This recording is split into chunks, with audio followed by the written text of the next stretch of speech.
$300 million or $20 million or whatever it is. And this looks good. And we should get it. As you said, those decisions with changes to this corporatization can be made in a much more opaque manner than is happening now. And as was pointed out, yes, there's a concern about the role of the power of the minister. But remove the minister, remove the cabinet, have a cabinet appoint some people that the public may not want to have as members of the board, and they can go and do whatever they like with our resources. So we talk about, but I had the opportunity to serve on a number of private sector boards, and I know how business decisions are taken and so on. So we want to take something that is bigger than most of these entities and put it in the hands of people that we don't know. The private sector tries, certainly they're public companies that I would have served on for the most part. They need to they operate by rules too. But when you want to go and move the rules from what we consider perhaps not good enough to something which I almost can tell you, based on what we've seen and heard or we've read so far, and the promises or the suggestions made in the 2022 budget presentation, that we will probably find ourselves sitting and looking on, watching what's going on and not having much of a say, and then wondering when a project fails, because business is about risk. And that is why there are guidelines about investing pension funds and so on. So I think that the big problem is when people come and say, what would you do? What I want to do, and we are doing now, is to say to the public, stand up, open your eyes and ears, and demand a level of engagement on the part of the people who are going to pass legislation. Lynette explained clearly when something goes into law, what the implications are for us. So we can't wait till a law is done, made, and we start to see that it was poorly done and the consequences are disastrous to say to pull it back. We are drawing people's attention to the problems that are possible and demanding. And I would say coming out of this, the point I'll make and stop is that we as citizens should be saying to all persons, current and future politicians, and members of cabinet and parliament and so on, that we are calling for some minimum standard of engagement. And if you're talking about parliament, a minimum standard of debate where people come and well prepared are able to share information that truthfully and honestly and clearly help Barbadians to understand why a piece of legislation is being passed, what are the implications of that legislation, how it is going to make things better and so on, and that you have really spent the time to understand and come to a position that this is what will help. There's a process where the Attorney General has, and this wasn't mentioned specifically, but there's a process where the Attorney General, as a chief advisor to cabinet and government and whatever, signs off on a piece of legislation before it goes to Parliament to say that this is fit to be taken to Parliament and to be passed and signed into law. And there's a process that has to go through to enable that individual in that position to do that. But it seems as though I use the word cavalier, that there's a very cavalier approach.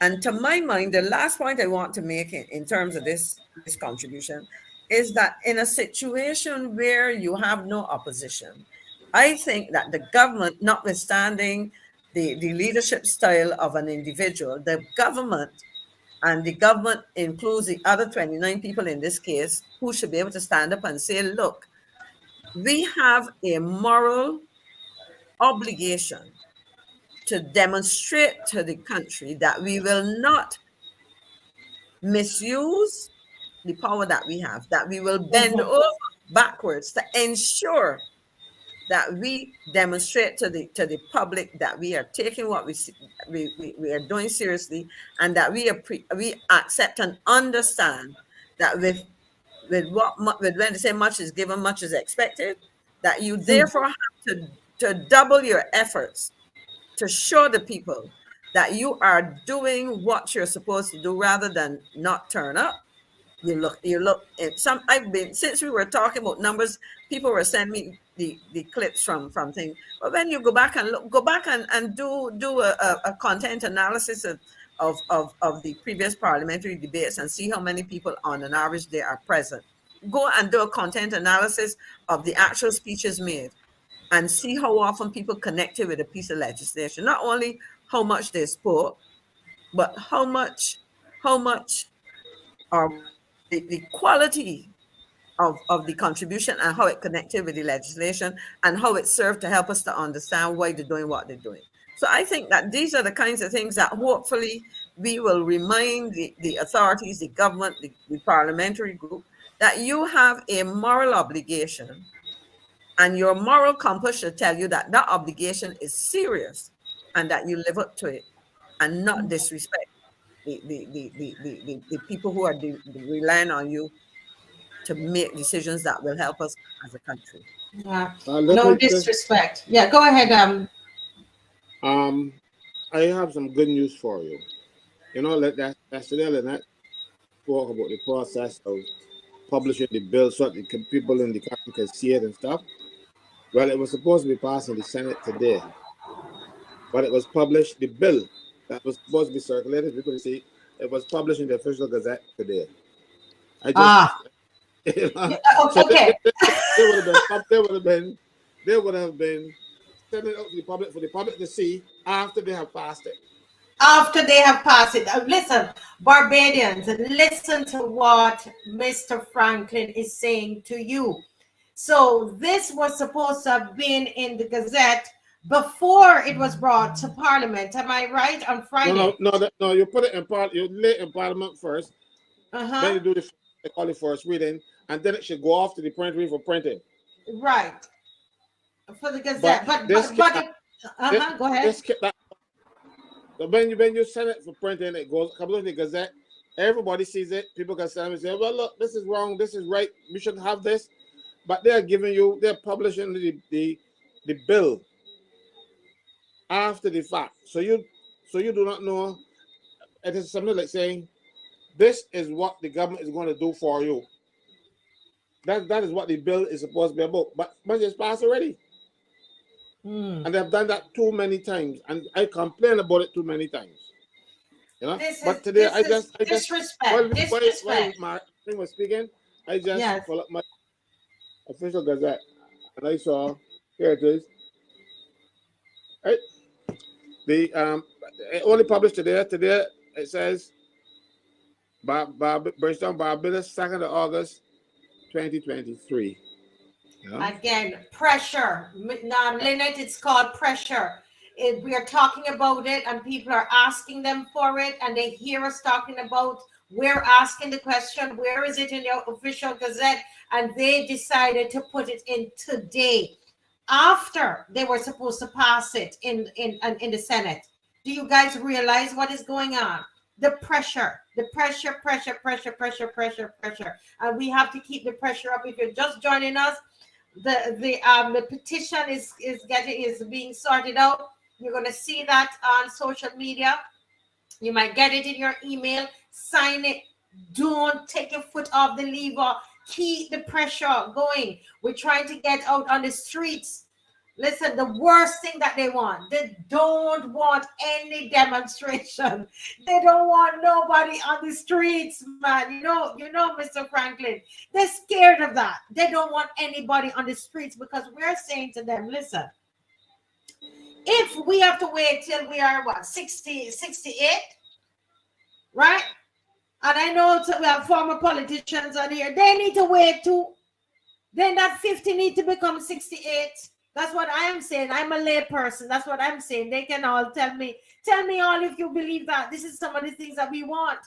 Right? No, you're in this thing together. You're in it with us. So make us all suffer together. The government is behaving like a private side insurance company. You know, the insurance company hope that like the medical insurance, they hope that you don't get sick, you know? And as soon as you get sick, they say, well, you get too sick to offer, we can cancel the thing. And for years, you've been paying that policy. They only want to make money. And but mind you, this thing is strange. You know, because we have two bills. Don't forget, we have the national insurance bill, and we have the pensions bill. In the pension bill, national insurance now would be taking care of the government pension that used to come from the treasury. So you're going to be paying money into national insurance to take care of your pension. But in the national insurance bill, no member of the national insurance staff will be able to access that pension. The government will say that within 2 years, they have to get a private pension plan. That's to put money out there in the French hand again. You know, this is madness. You have a pension scheme. You have just developed one and said, well, national insurance will run it. But not a single member of national insurance staff could benefit from it. Why not? Why don't you call it a public service pension plan, and everybody in the public service, statutory boards and government companies, pay into that fund? No, you want to take it out and make sure some people in the private sector get a little deal. This is everything this government does is to make sure that their friends make money. If it's there in the bill, check it out and you will see it says within 2 years of national insurance becoming this new entity, they will have to. They are already in the government service pension arrangements. You know, they're taking them out. Yeah. Why take them out? Why are they doing that? What would be the rationale for that? I mean, sometimes you can argue both sides. So what was the other side you would argue? You have to have a deranged mind to have a rationale for that. I cannot give you rationale for that. It does not make sense. But you see, Marcia, this is the problem. There are things in there, none of that was touched. And this was the point I was making. We had a bill, the National Insurance and Social Security Amendment Bill, where the bulk of it spoke to the reorganizing and details. As I said, it spoke to the legal structure, it spoke to human resource matters and so on. None of that was really treated not even with, it was just I can't even say glossed over. So you had a bill. No, Caswell just pointed out that particular feature of the bill. And when I read it, I was like, why is this happening? I mean, well, I think I understand what you're saying, but I'm not an actuary. As I said, I would have to ask my sister. One of my sisters, she's one of many, many years. When she wanted to get a job in Barbados, she couldn't get one, but that's another story for another occasion and place. But what you have is something there. I mean, there's so many things in there that need to be explained. So I am hoping, that we will get that. But I just want to ask a question quickly, Caswell. When you mentioned the matter of the Gazette, because it is the standing orders don't say that you may do it or you may not. You're required to post the matter to the Gazette, and it's supposed to be posted before the second reading in Parliament as well. Reading should not happen unless it is published. Right. And so my question is, if, for example, we had not raised this matter and it was not drawn to the public's attention that the bill was not gazetted and it was debated and passed, and then I discovered, or you or Lynette discovered, that it had never been gazetted, what was the status of that piece of legislation? Now, what they will say is that the Parliament can suspend its standing orders, and they will suspend it. In relation to the Gazette too? Well, you see, I don't know. You have to argue that in court, but not again. That's a good question, though. That's a good question. Yeah, I don't know. I don't know. I had researched it at some point, and I was really trying to find that requirement in legislation, and I didn't find it. Okay. I didn't find it. Is it standing orders, and it is in the Law Made Simple book, because it's one of the first things they teach you when you study law. It's one of the things that they teach you for sure, but is it that it is part of the parliamentary system that you have that is not necessarily written down in the Constitution or anything like that? You see, our Um, laws are not only written down, we have conventions. Because we come from a system, our system comes from England that does not have a written constitution. And there so is I'm governed by thinking it's a convention, convention. right? The problem here is that in Barbados, even when it's written down, or when there's case law to it, they ignore it. Case in point, if Parliament passes law for the peace, order, and good governance of Barbados, and even if Parliament delegates that function by subsidiary legislation to a minister or to somebody else, that must come back to Parliament one way or the other, either through affirmative resolution or negative resolution. Affirmative resolution means they're going to debate it first. Negative resolution means they put it in there, and if nobody objects, it's law. The courts in Barbados have decided that they ain't going to bother with that anymore. And they had case law going back to 1610 that says, no, it has to pass through Parliament. You just, because you cannot make a law and not tell nobody about it. And if you make a law and don't pass it through Parliament, you don't tell nobody. And they did that through COVID. You know, up to this day, not one of those COVID regulations have been published in the official gazette. I mean, been passed through Parliament. Not one. I tell you, we have a Caesar. Well, that's a whole different story. That's Because what I'm telling you. during COVID there was a physical lockdown, and then you couldn't say anything either. You couldn't talk without people attacking you. You went to Parliament. They insisted that you would go to Parliament. As a matter of fact, a day I walked out because they called me to Parliament to debate an order that St. Clair forgot to do, and some other nonsense that was 3 years old. It was an order he made. I know it has to be laid in Parliament and approved. It wasn't there, so they brought for me to 3 years later. I said, but I come in a few weeks. You bring me here with people masks on their face and now people coughing, and you can tell me what you want me to say here. So they did. So even the lockdown didn't stop them. They met. They still met. And in the house made provisions that some people could stay in the house and some could stay home. As long as you had a quorum in the house, the rest could stay home and contact from there. So they can't have any excuse. Mind you, there's no provision in the Senate as yet. So when you see those missing seats, they will stick out. So you know, go ahead. No, I was wondering about those persons who have reached retirement age and are receiving pensions, because sometimes I get the impression that they feel that all is well. But if you're making adjustments to the fund and you don't improve the governance of it, well, then one day it may come to the existing pensions as well. That's what I'm thinking. If you can change the conditions under which, for example, I entered the NIS and I was told certain things, and you can change them now. Why wouldn't you be able to change the pension that the person is receiving? Very good point. Very good point. Because mind you, I'll tell you why. What he says is a very good point.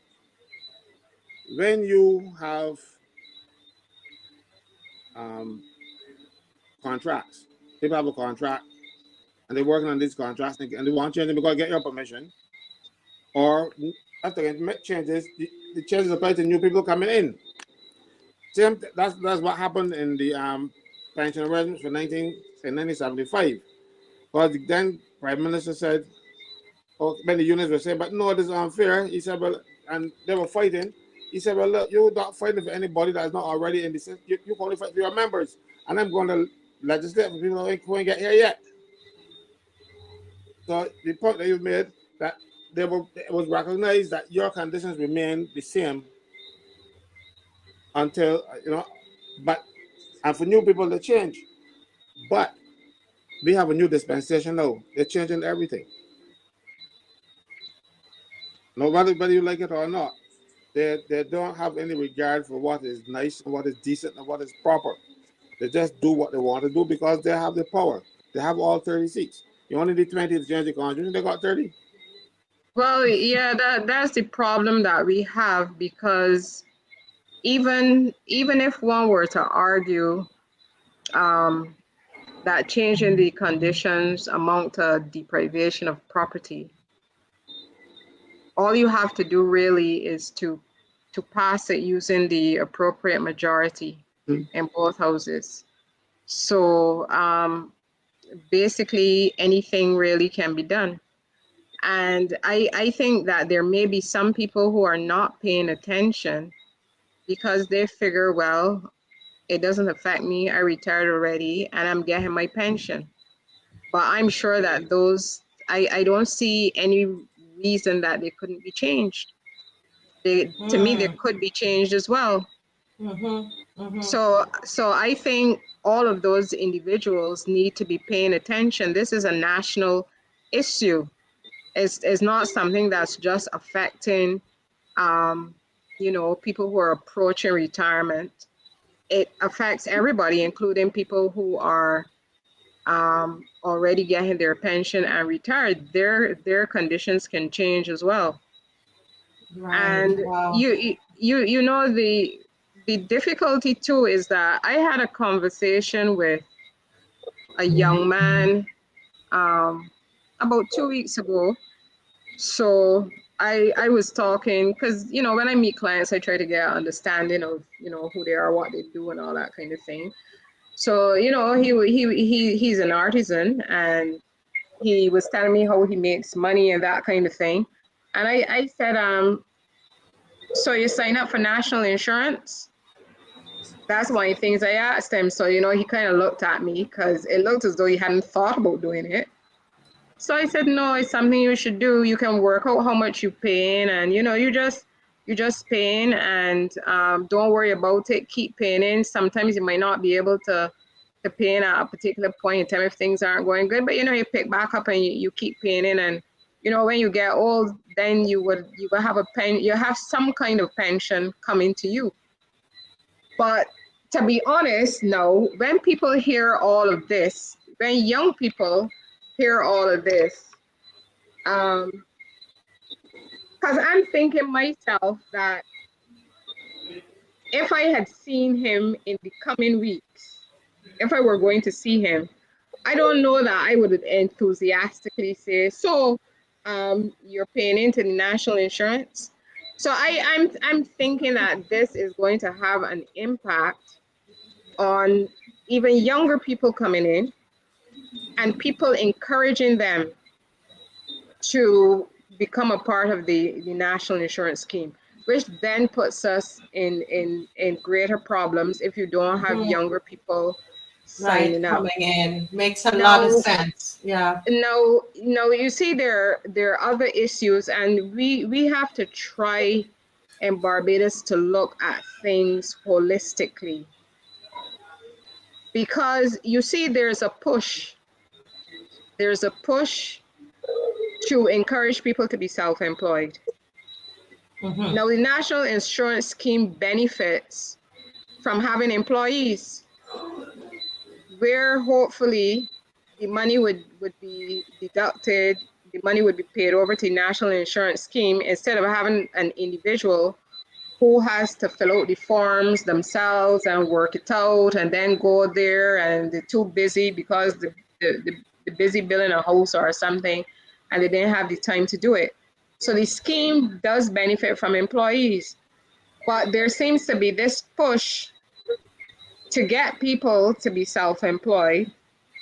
There's a push to privatize a lot of things, and a lot of government agencies, which would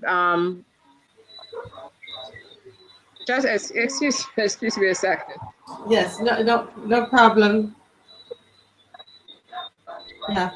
Marcia, while you wait for Lena, I regrettably I have to leave you at this point in time. But what I would want to leave by saying, I'll leave my last comment before I leave is that I believe very strongly that the National Insurance Scheme has served us very well. There perhaps is need to revisit the benefits, etc., for self-employed persons, the whole way in which they do that. But I would not say to a Barbadian not to participate, because at the end of the day, um, you have to ask them, how do you prepare, for your retirement, etc. It is a scheme that has worked significantly. It has issues, but I believe that those issues can be treated and addressed seriously in a way that will ensure that the scheme can continue to benefit. What we are seeing here is a rush to make changes without being able to say to the public, this is how we rationalize or justify these changes. This is what we have to do. This is how we have sought to shore up the system, improve in the present the things that are weak, and to ensure that these things do not continue into the future, even with changes. So I tell people to continue to support it, and we have to stand up and ensure that it works to the advantage of all of us. But let me just say thanks for having me, and I will try to listen. But I have to leave at this point in time. So I want to say thanks to all of those who join us, and for us who have been willing to share our thoughts on this. I think it is important, and hopefully this kind of thing will continue, and we will see other people willing to. I consider it a public service, to give of their time and effort and knowledge. All right. So have a good evening, everybody. Yes, thank you Hey, so good. much, Ms. Good night. McLean. Have a good night. Mhm. Yes, thank you so much. I see Mr. Clark has joined us. But Lynette, let Lynette finish. Yes, Lynette wasn't finished. Okay, I'm sorry. Yes. Yes. Yeah. So I just want to make the point. There's a move towards privatization, reducing the public service, and putting things off into companies or providing contracts to individuals. Now, before this was being done, there has been a campaign now for several years, probably for a couple of decades, to try to say that the civil service does an exceptionally poor job, which is, in my experience, isn't true. I've worked both in the public sector and in the private sector, and both have challenges. The larger the private sector entity is, the more it starts to have the difficulties that you see in the public service. That's my experience. But there's been a campaign on against the public service for a very long time, even though the public service has benefited many Barbadians and has helped to create that middle class that Caswell was talking about. The other thing is that I don't think a lot of Barbadians recognize that the assets within government actually belong to us. Those are our assets. Those are our ancestors' assets, from putting in the small amounts that they've had to build whatever it is that we had, whether it was the oil company or insurance company or bank or whatever. All of us contributed to that. And that process continues now. We're no longer going to be the owners of a number of things, a number of services. This was talked about, a number of services to go to the private sector. A lot of those public sector jobs are not going to be there in the future. If people then are on short-term contracts, are they going to feel as comfortable as a person who is an employee paying into the national insurance scheme? I mean, and even if not feeling comfortable, there requires some level of administration. And maybe there's something that could be addressed as well to reduce the amount of administration that a self-employed person needs to engage in order to be a member of the scheme and to contribute to it. You know, how they have to fill out forms and that kind of thing.